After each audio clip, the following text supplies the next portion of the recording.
नमस्कार, जनता न्यूजमध्ये स्वागत आहे. तुम्ही पाहताय जनता न्यूज.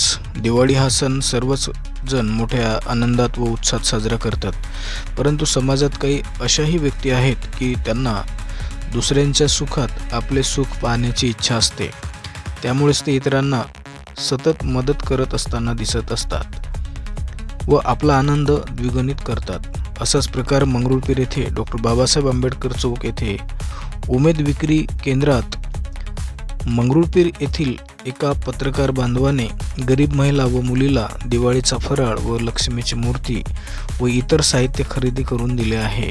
त्यामुळे माणुसकी अजूनही जिवंत असल्याचे चित्र 16 ऑक्टोबरला पाहावयास मिळाले आहे. उमेद विक्री केंद्र येथे घरी बनवलेल्या वस्तूंचा भांडार आहे, त्यामुळे त्या ठिकाणी खरेदी करणाऱ्यांची गर्दी पाहावयास मिळत आहे. जनता न्यूज, मंगरुळपीर, जिल्हा वाशिम.